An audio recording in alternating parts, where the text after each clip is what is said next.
네, 계속해서 다음 발표는 한국외국어대학교 스포츠 빅데이터 분석 외래 교수이시며 초록소프트의 대표이신 김명락 대표님께서 유동인구 빅데이터를 활용한 입지 분석과 재해재난 경보 시스템 솔루션을 주제로 발표를 해주시겠습니다.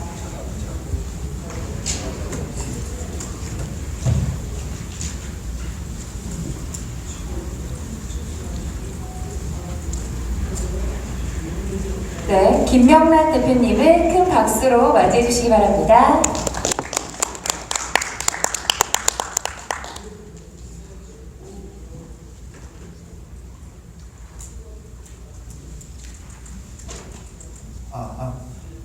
예, 인사드리겠습니다. 초록소프트 김명락 대표입니다. 저는 우리 회사는 유동인구 빅데이터 관련 기술 개발을 하고 있는 회사인데요. 회사 소개를 드리고 우리 회사가 유동인구 빅데이터를 활용해서 지금 만들고 있는 솔루션 두 가지를 말씀을 드리겠습니다. 이건 이제 회사 소개를 드리고 싶어서 이 말씀을 드리는 게 아니고요. 많은 분들이 빅데이터라고 하면 왠지 큰 회사, 규모가 큰 조직에서만 할 수 있는 기술 개발이 있고 사업이라고 생각하시는 경우가 있는데 우리 초록소프트 같은 작은 규모의 스타트업도 빅데이터 분야에서 충분히 기술 개발을 하고 사업을 할 수 있다는 것을 이런 사례를 통해서 생각해 주십사 하고 이제 말씀을 드리게 됩니다. 초록소프트는 재작년에 창업한 이제 스타트업이고요. 작년 가을부터 KICT 빅데이터 센터에 저희가 입주를 해서 사무공간 지원을 받았고요. 그리고 KICT 빅데이터 센터에는 저희 같은 스타트업들이 유용하게 이용할 수 있는 빅데이터 인공지능 관련 좋은 인프라가 상당히 잘 구축되어 있습니다.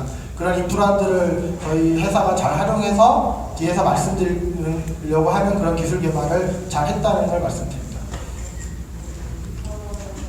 초록소프트는 이제 유동인구 빅데이터 관련해서 이제 이와 같이 특허를 계속 쌓고 있고요.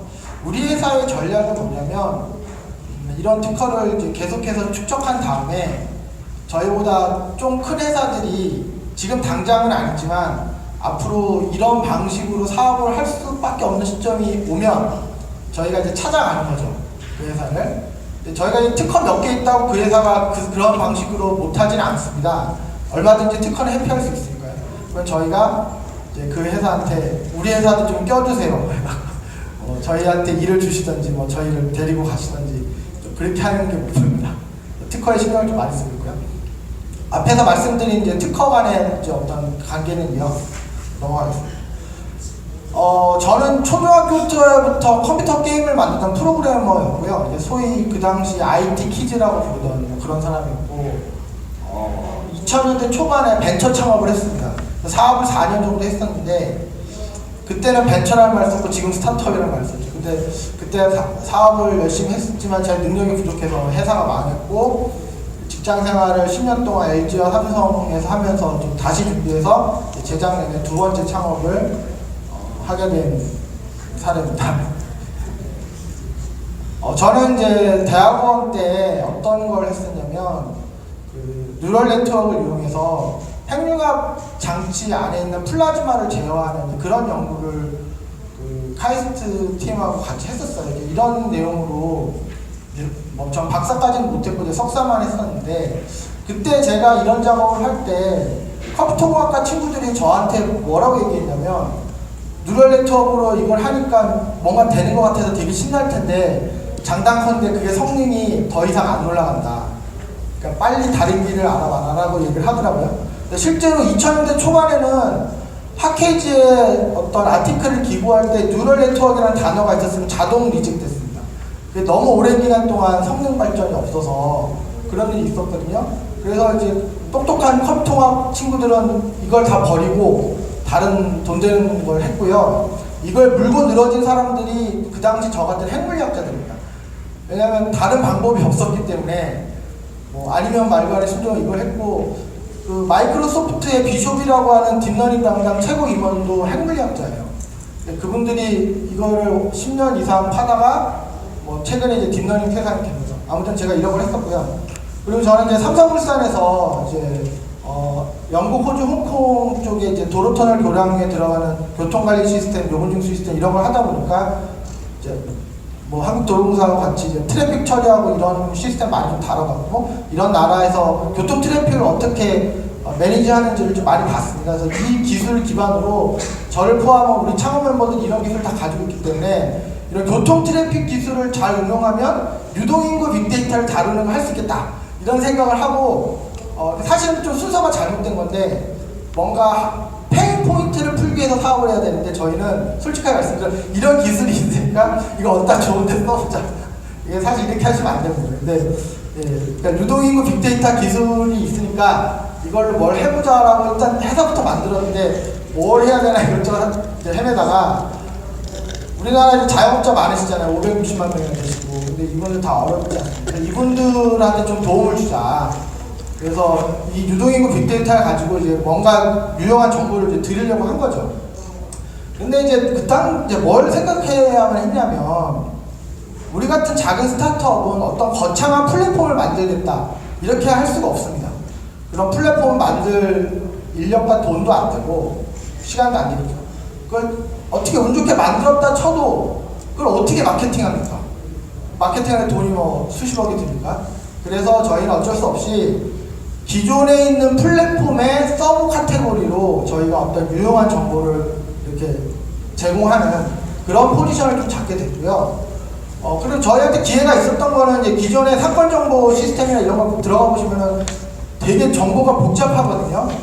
되게 이해도 잘 안 되고. 그래서 저희는 그러지 말고 딱 하나 찍어가지고 명확한 숫자 하나를 확실히 알려주는 그런 기술 개발을 하자.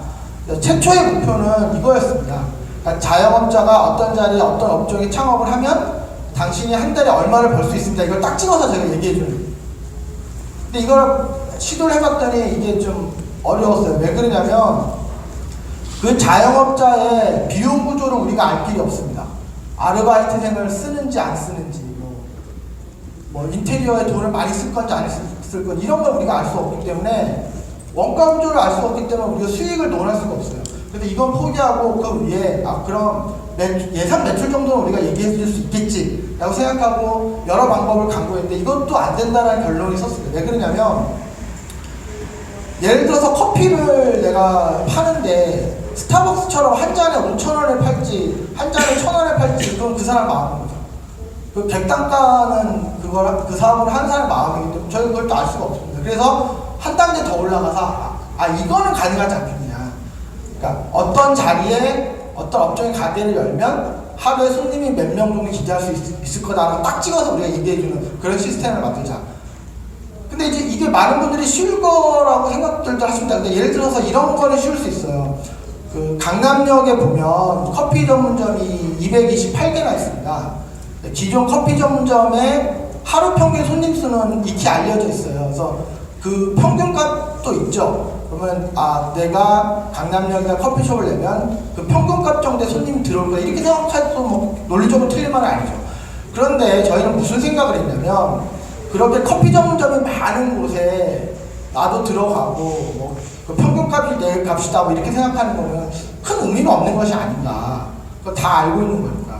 그래서 저희는 어떤 걸 생각했냐면, 예를 들어서 어떤 신도시가 있어요. 거기 커피 전문점이 아직 하나도 없어요. 근데 거기 유동인구가 많고 그 유동인구 중에 커피에 관심 있는 사람이 많은 거예요. 그러면 커피숍을 내면은 커피 손님 불면 있겠죠.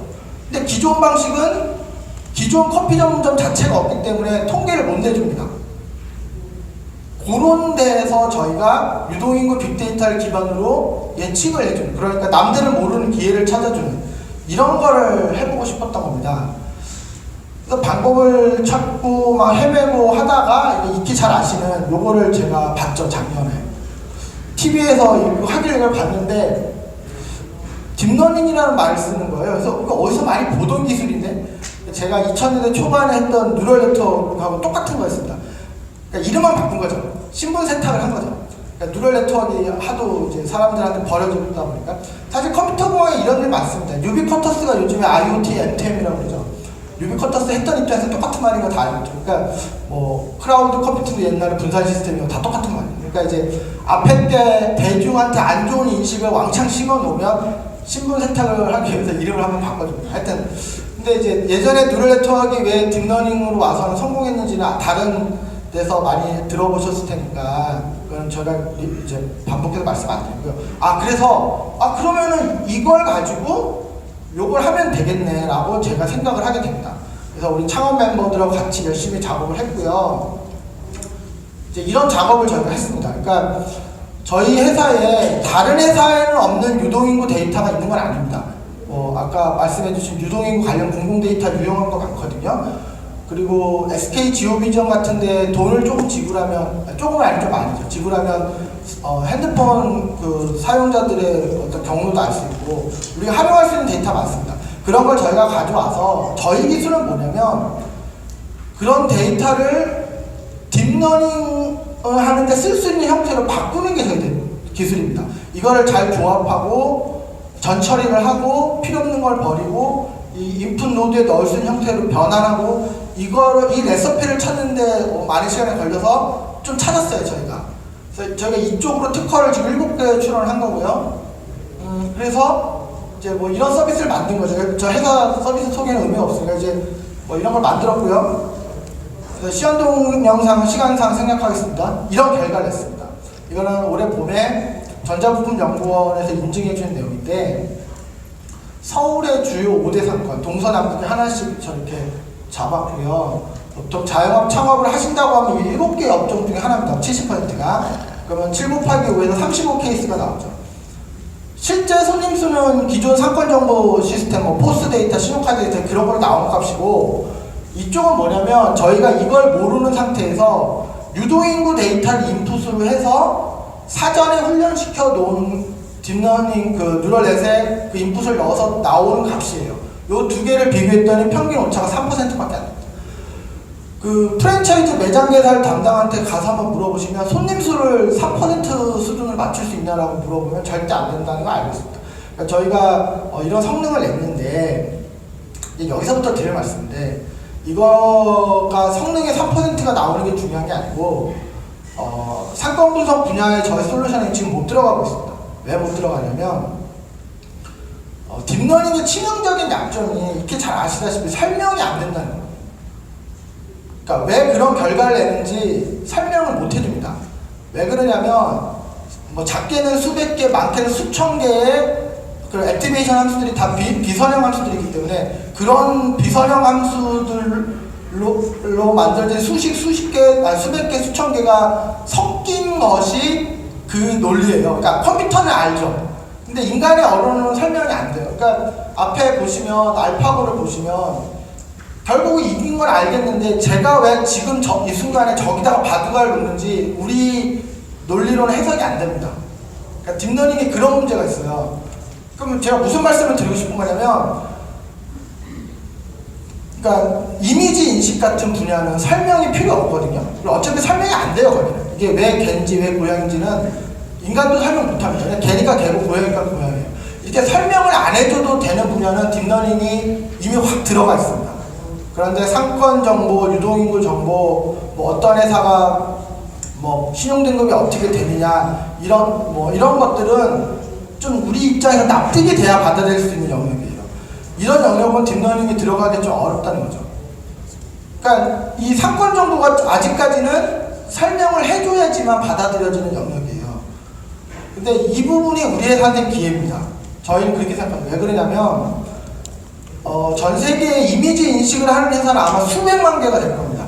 근데 저희가 이미지 인식을 딥러닝으로 하겠다라고 하면 늦은 거죠.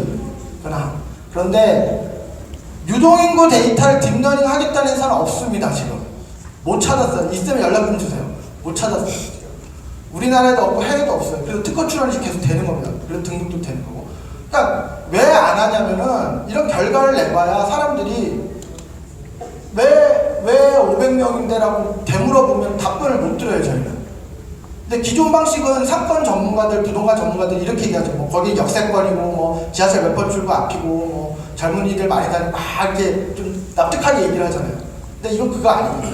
그러니까 뒤집어서 얘기하면 우리 같은 스타트업들은 남들 다 아는 그런 영역에서 딥러닝 가지고 뭘 하는 것보다는 아직은 사람들이 못 받아들이고 아직은 그렇게 하는 기업이 없지만 저희의 비전은 뭐냐면 이런 분야도 그게 얼마나 걸릴지는 모르지만 결과만 좋다면 납득이 좀 안 되더라도 받아들여지는 사람이 분명히 생기고 늘어날 것이다.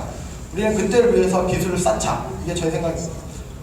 그리고 이제 요 기술 가지고 뭐 상가 권리금이 말이 되는 건지 안 되는 건지 판단해서 이런 기술 개발도 하고 이렇게 넘어가고요. 2페이지 남았는데 저희가 유동인구 빅데이터를 하기 위해서 또 어떤 걸 하고 있냐면 5분 남았네요. 좀 전체 내려가겠습니다. 이하연의 기후 시스템 연구실하고 같이 이런 걸 만들고 있습니다. 이건 뭐냐면 이제 재난안전 플랫폼이에요. 그러니까 재난 경보 같은 겁니다. 기존 방식은 뭐냐면 기상청 같은 조직이 슈퍼컴퓨터를 동원해가지고 이렇게 판단을 한 다음에 지진이야, 뭐 태풍이야 이렇게 알려줍니다. 이게 기존 방식이에요. 근데 이 방식은 영국의 와우 스테이션이라고 하는 스타트업이 어떤 걸 했냐면 그 일반인들이 자기가 눈으로 관찰한 그런 재해들, 뭐 소나기가 온다, 벼락이 친다 이런 것들 일반인들이 앱을 이용해서 정보를 막 줍니다. 그거를 취합해서 크라우드 소싱을 해서 그거 가지고 경보를 해주는 거예요. 그러니까 왠지 일반인들이 전문가들이 아니잖아요. 그러니까 그 사람들이 주는 정보가 장난도 있을 것 같고 엉터리도 있을 것 같고 그렇지 않습니까? 그런데 그걸 해보니까 영국 기상청의 정보와 거의 다르지 않았다는 거예요. 정확도에 있어서. 그리고 이 방식의 장점이 뭐냐면 훨씬 빠릅니다. 경주에서 지진이 났을 때 기상청이 경보하기 15분 전, 17분 전에 이미 SNS 상에서는 사람들이 지진과 관련해서 의견을 올린 거죠. 그러니까 지금까지는 이런 경보가 탑다운으로 어떤 전문가 조직이 결정을 해서 뿌리는 식이었다면 이런 빅데이터 시대, 데이터 테크놀로지 시대에서는 뭐 좀 장난도 있을 수 있고 뭐 엉터리도 있을 수 있지만 그런 걸 좀 받아서 그거와 이 기술은 이제 이게 이제 유동인구 데이터 관련된 기술이죠. 이하여대 쪽에서는 이제 인공위성 데이터를 가지고 재난을 판단하는 부분이 있습니다. 이 두 개를 결합해서 또 기존 방식은 불특정 다수한테 그냥 문자를 뿌리는 방식입니다. 근데 저희는 여기가 위험한 지역이면 여기 있는 유동인구한테 집중적으로 경고를 하고 똑같이 여기에 있더라도 일로 들어가고 있는 사람과 여기서 나오고 있는 사람은 경중이 다르죠. 나오고 있는 사람은 뭐 냅둬도 나오는 건데 글로 향하고 있는 사람은 현재 여기 안 있어도 위험한 사람들. 그러니까 저희가 방향 같은 걸 알 수 있기 때문에 그러니까 아무한테나 경고를 하는 게 아니고 더 위험한 사람한테 경고하는 이런 시스템을 만들어서 지난 8월달에 캄보디아에서 테스트를 했습니다. 왜 하필 캄보디아냐면 거기는 어떤 국지적인 재해가 많아서 매일 하루에 한 명씩 벼락맞아서 돌아가시고 뭐 딴 데는 멀쩡한데 여기는 뭐 이제 스콜이고 막 그런 지역이라고 하더라고요. 테스트를 했고 제가 시험 동영상은 시간 관계에서 생각하고요. 예 그렇습니다. 제가 이제 여기까지 발표를 드리고 이제 뭐 지금 질문 주셔도 좋고요. 아니면 제 연락처가 이렇게 됩니다. 그래서 예, 연락을 주시면 질문 혹시 있으신가요? 데이터 검증은 어떻게 해요? 검증 결과 검증하는 건 어떻게 해요? 예, 저희 마치 짜고 치는 것처럼 질문해 주셔서 그러니까 이거는 이제 검증은 이거죠. 그러니까 이제 딥러닝이 그렇지 않습니까? 인풋 값이 있고 아웃풋 값이 있고, 그러니까 y 값이죠. 그리고 딥러닝을 통해서 나오는 y 값. 그거에 예. 설명을 못한다고 하시면 아닙니다. 그러니까 실제 값과 계산된 값의 차이를 설명 못한다는 게 아니라 이런 값이 나온 과정을 설명 못한다는 거죠. 그 과정은 실제는 별로 필요가 없을 것 같아요. 그건 선생님 생각이 많이 앞서셔서 그러신 거고요. 보통의 경우는 물어봅니다. 왜 80명이냐? 그러니까 왜 80명이나 물어보십니다. 왜 내가 암에 걸렸냐 물어보시지. 그러니까 그 부분에 있어서 저희 답변은 데이터를 가지고 데이터 드리븐하게 분석한 결과는 이렇다 정도로 답변을 드리지. 이제 그렇습니다. 예. 프로세싱 방법에 의해서 하는 거죠. 예. 근데 그 데이터가 맞다는 걸 설명해요. 어떻게 해서 계산한 거는 물론 중요하긴 하지만 그 데이터가 맞다는 신뢰감을 줘요. 그러니까 그런 두 가지인 것 같아요. 그러니까 인풋 데이터가 말이 되는 인풋 데이터냐라는 부분, 그리고 그러니까 트레이닝 셋에 쓴 아웃풋 데이터가 맞는 데이터냐. 그 알고리즘 만드는 뉴럴 알고리즘 만드는 거고 실제 이 데이터를 쓸 사람한테는 이 데이터가 기존 사회에서 실상황하고 맞다라는 확신을 줘야 돼요. 그렇죠. 그러니까 3.18%가 예. 오차가 계산으로 만든 오차인지 실상황하고 맞는 오차인지가 그러니까 저희 이쪽 값은 실제 값이고요. 이건 계산해서 나온 값입니다. 그러니까 실제로 가서 센 거예요. 카운트를. 신용카드 정보, 포스 정보, 상권 정보 시스템을 준 정보죠. 그리고 그러니까 저희가 시간이 있다면 실제 값을 세서 넣으면 됩니다. 그러니까 그거는 저희 방법의 문제고. 그러니까 만약에 어떤 분이 실제로 카운트한 거면 인정하겠다. 그럼 그것만 저희가 여기다 넣으면 되는 거죠. 예, 그거는 출처의 차이입니다. 자세한 거는 저 아까 알려드린 연락처로 연락 주시면 친절히 답변드리겠습니다. 감사합니다.